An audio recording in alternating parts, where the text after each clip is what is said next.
నమస్కారం గురువుగారు. వాసుదేవ నమస్తే. గురువుగారు, ఈ మధ్యకాలంలో వింటున్నాం పుత్రదోషం. అంటే అసలు పుత్రదోషం ఎలా వస్తుంది?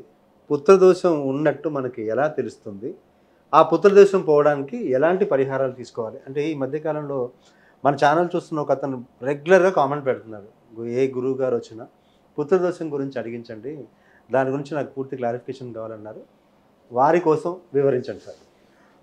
ముందుగా శృతి స్మృతి పురాణానాం ఆలయం కరుణాలయం నమామి భగవత్పాదం శంకరం లోకశంకరం నారాయణ సమారంభాం వ్యాసశంకర మధ్యమాం అస్మదాచార్య పర్యంతాం వందే గురు పరంపరాం. ముందుగా బీఆర్కే ఛానల్ ప్రతి ఒక్క సభ్యులకి ఆయురారోగ్యాలు అష్టైశ్వర్యాలతో ఉండాలని, ఈ యొక్క ఛానల్ ముందుకు నడవాలని మా అమ్మవారి యొక్క మా పీఠం తరపున మేము ప్రతి ఒక్కరికి కూడా ఆశీస్సులు తెలుపుతున్నాం.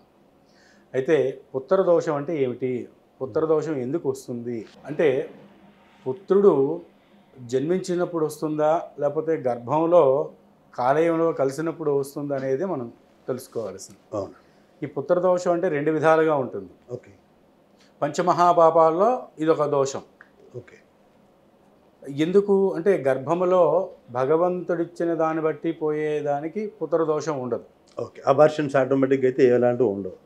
అబార్షన్ అంటే గర్భంలో కరిగిపోయి తెలియకుండా పోయేదానికి పుత్రదోషం ఉండదు. ఉండదు. ఓకే. గర్భంలో తనంతట తాను వద్దు అనుకుని ఆ యొక్క శిశువుని చేతులారా మనం చంపి, లేదంటే గర్భం నుంచి అబార్షన్ చేయించడం అంటారు ఇంగ్లీష్లో. ఓకే. ఆ విధానంలో చేస్తే ఆ పుత్రదోషం అనేది ఖచ్చితంగా వస్తుంది.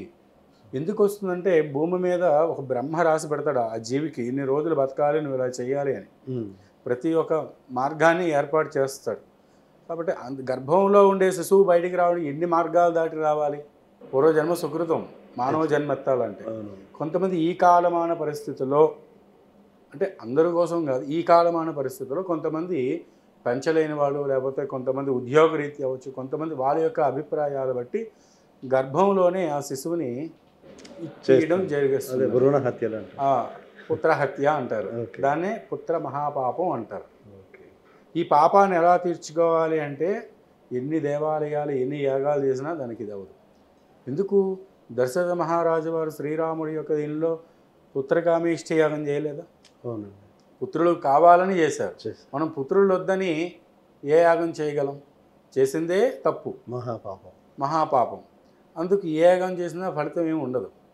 అంటే దీనికి పరిహారం ఏమిటంటే, ఒక దేవాలయానికి వెళ్ళి నారాయణ బలో, లేకపోతే ఆ శిశువు ఏదైతే మరణించిందో గర్భంలో, ఆ తల్లి ఆ యొక్క తండ్రి వెళ్ళి సూతకం అనేది ఒకటి ఉంటుంది.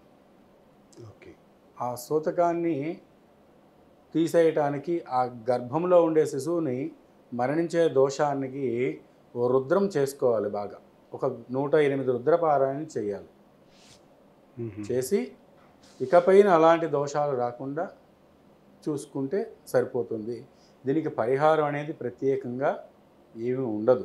ఓకే. అంటే మీరు అనేది పుత్ర దోషం అనుకున్నాం కదా. గర్భంలో ఉన్న ఆ పిండం పుత్రుడు అని కాకుండా పుత్రిక అయి ఉంటే కూడా సేమ్ అదే దోషం మనకు వస్తుందా? వాస్తవానికి చెప్పాలంటే, గర్భంలో ఉండే పుత్రుడు పుత్రిక అని తెలియదు. అదే అంట. గర్భంలో ఉండే ప్రతి ఒక్క పిండానికి శిశువు అని పిలుచుకుంటాం మనం. ఓకే. శిశుహత్య మహాపాపం అంటాం దాన్ని. పుత్రహత్య అనరు, పుత్రిక హత్య అనరు. ఓకే. శిశుహత్య మహాపాపం అని అంటారు. మరి ప్రత్యేకించి దాన్ని పుత్ర దోషం అని ఎందుకు అంటాం? అంటే కొంతమంది తెలిసిన వాళ్ళు అలాగ మాట్లాడతారు. ఇప్పుడు బస్సు ఎక్కేవాళ్ళు బస్సు ఎక్కుతాం అంటారు. అదే బస్సు ఎక్కేవాళ్ళు ఏమిటంటారు? కొంతమంది ప్రయాణం చేద్దాం బస్సులో అంటారు. ఓకే. రెండు మార్గాలుగా విభజించబడ్డాయి కదా. అలాగే పుత్రదోషం అనేది అయితే కాదు, శిశు దోషం. అక్కడ గర్భంలో ఉండేది ఎవరు? శిశువు. స్త్రీయా పురుషుడా అనేది భగవతేచ్ఛ, మనకు తెలియదు. అంటే ఈ కాలమాన పరిజ్ఞానంలో కొంతమంది డాక్టర్స్ చెప్తున్నారు కాబట్టి వాళ్ళు ఇచ్చేసుకుంటున్నారు. కాబట్టి మీరు అన్నట్లుగా పుత్రదోషం పుత్రిక దోషం అనేది అయితే కాదు. శిశుహత్య మహాపాపం, శిశు దోషం అంటారు దాన్ని. ఓకే. ఎలాగో మనం పుత్రుల గురించి మాట్లాడుతున్నాం కాబట్టి, అపుత్రస్య గతిర్నాస్తి అని ఒక ఉంది మనకి పురాణం. పుత్రులు లేని వాడికి సద్గతులు ఉండవని. మరి అలాంటప్పుడు ఈ మధ్య కాలంలో అందరూ ఆడవాళ్ళే పుట్టారు అనుకో, కొడుకులు లేని వాళ్ళ పరిస్థితి ఏంటి? కొడుకులు లేని వాళ్ళ పరిస్థితి. అంటే వాళ్ళు ఇంకా స్వర్గం ఉండదా వాళ్ళకు? ఎందుకు ఉండదు? ఇందులో మంచి గతులు ఉండే అని చెప్పారు కదా. అదేం లేదే, వంశం ఉండదు.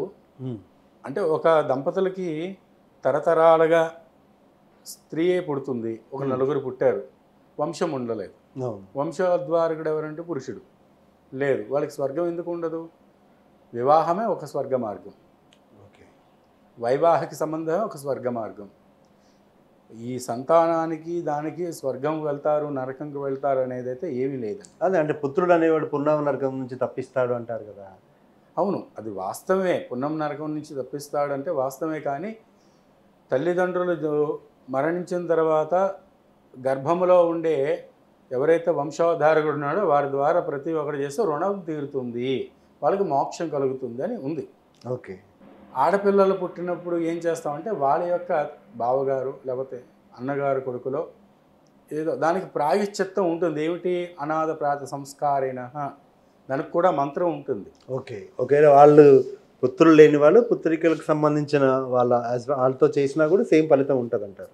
ఫలితం ఉంటుంది, దానికి మంత్రం వేరేగా వెళుతుంది. అనాథ ప్రాత సంస్కారం ఇదే ఉంటుంది, దానికి ఫలితం ఉంటుంది. అంటే ఎవరి మీద ఎవరైతే చనిపోతారో వాళ్ళకి ఎంతైతే అభిమానం ప్రేమ ఉంటుందో వాళ్ళ ద్వారా ప్రతి ఒక్కటి ఆ చనిపోయిన వాళ్ళకి దారపోస్తే మోక్షం కలుగుతుంది. మోక్షం ఇంకొకటి ఏ విధంగా కలుగుతుంది అంటే వీళ్ళు ఎవరైతే దంపతులు ఉన్నారో స్త్రీ అవ్వచ్చు పురుషు అవ్వచ్చు వాళ్ళు చేసుకునే కర్మానుష్ఠాన్ని బట్టి మోక్షం వెళ్తుంది. ఓకే. అంటే ఎలాగో పుత్రులతోనే ఉన్నాం కాబట్టి ఒకరికి ముగ్గురు కూతుర్లే అనుకోండి, తను మరణిస్తే మహిళలకి దహన సంస్కారాలు చేసే అవకాశం మన సనాతన ధర్మంలో ఉందా? హిందూ సనాతన ధర్మంలో స్త్రీ ఎప్పుడు కూడా తల్లిదండ్రుల దగ్గరికి వెళ్ళి శ్మశానానికి వెళ్ళి దహన సంస్కారాలు చేయకూడదు. మరి వాళ్ళ పరిస్థితి ఏంటి? అందుకే కదండి ఇప్పుడు అనాథ ప్రాత సంస్కారం, అందుకే 100 మంది వెళ్తుంటారు, నలుగురు వెళ్తుంటారు. ఓకే. వాళ్ళ అన్నదమ్ముల కొడుకులో వాళ్ళ బంధువుల కొడుకులో మేనమామ కొడుకులో చేస్తుంటారు. ఈ మధ్యకాలంలో కొంతమంది ఆడవాళ్ళు చేసిన వాటిని కూడా అంటే మీడియాలో చూసాం. ఫలితం ఏంటి వాళ్ళకి ఫలితం అంటే ఎందుకు ఫలితం వస్తుంది, ఎలా వస్తుంది వాళ్ళ ఫలితం? ఆడవాళ్ళు చేయడం మీడియాలో చూడడం అనేది అంటే యుగం మారుతున్నది కదండి. కలియుగంలో అన్నీ అయిపోతున్నాయి. స్త్రీయే పిండ ప్రధానాలు చేస్తుంటే ఒకనొకప్పుడు జనక మహారాజు దశరథ మహారాజు గారు చనిపోయినప్పుడు సీతాదేవి ఎక్కడ? అడవిలో కాదు, గయలో పిండ ప్రదానం చేశారు. స్త్రీ ఎప్పుడైనా సరే గయలో పిండ ప్రదానం చేయడానికి అర్హత ఉంది. ఓన్లీ గయలో మాత్రం, గయలో ఒక్కటే. మన బయటకు వస్తే మాత్రం స్త్రీ ఎప్పుడు కూడా తల్లిదండ్రులకు కానీ ఎవరికైనా దహన సంస్కారాలు చేసే అధికారం ఉండదు. ఎందుకంటే ఆవిడ ఆదిశక్తి. ఓకే. ఆవిడకి అన్ని శక్తులు ఉంటాయి. పురుషుడికి ఉండేదానికన్నా స్త్రీలో అతీతమైన శక్తి ఉండడం వలన వాళ్ళు మాంగళ్య ధారణ ఉంటుంది, అతి బలమైనది. ప్రతి ఒక్క దానిలో స్త్రీని పోల్చేందుకు గొప్పతనంగా ఉంది. కాబట్టి అలాంటి స్త్రీ వెళ్ళకూడదు. Okay sir, fine. అంటే మన ధర్మంలో ఈ చాలా వరకు వీటిని చూసేవాళ్ళు ఇలా చేయకూడదు అని అంటారు, కానీ చాలా చక్కటి విశ్లేషణ. అంటే మహిళల వరకే మిగతా కార్యక్రమాలు అంటే ఇలాంటి శ్మశానంలో జరిగే అంతేకి అలాంటి కార్యక్రమాలు చేయకూడదని చాలా చక్కగా చేయకూడదు. సనాతన ధర్మంలో మనం చేయకూడదు. అయితే మానవ సేవే మాధవ సేవ అని కూడా భావించుకొని కొంతమంది స్త్రీలు చేస్తున్నారు. ఓకే. అలాంటి శవం శివం, ఓకే, వాళ్ళ భావనతో వెళ్తున్నారు కాబట్టి దానికి మనం ఓకే వాళ్ళకి మినహాయింపు ఉందంటారు. అంతే, అదేనండి. ఇప్పుడు కడుపును పుట్టిన తనయుడు చేయలేనప్పుడు బయట వాళ్ళు వచ్చి చేయడం గొప్పతనమే కదండి. అవునవును సార్. అంటే వాళ్ళకి ఆ అదృష్టం దొరికింది. అంటే ఎవరి ద్వారా ఎవరు రుణం తీర్చుకుని, ఇప్పుడు రోడ్డు మీద ఒకవారు కాలం చేశారు. అవును. అది ఎవరు వెళ్తున్నారో, వాళ్ళ గర్భంలో జన్మించిన పుత్రులు ఎవరో పుత్రికలు ఎవరో తెలియదు. ఓకే. కానీ వెళుతున్న వారు ఏదో ఒక సేవా సంస్థో లేకపోతే పోలీసుల భాగంలోనో లేకపోతే ఇంకొకరో మానవ సేవ మాధవ సేవ అనుకునే వాళ్ళకు ట్రస్ట్లో వాళ్ళందరూ చేస్తుంటే రుణస్వరూపేణ ఆ రుణాన్ని తీర్చుకుంటున్నారు. Okay sir. ఆ విధంగా ఆలోచించుకున్నా తప్పు కాదు. అంటే దాన్ని ఇక్కడ మనం ఏది కాంట్రవర్సీ లేదు, ఎందుకంటే శవం శివం.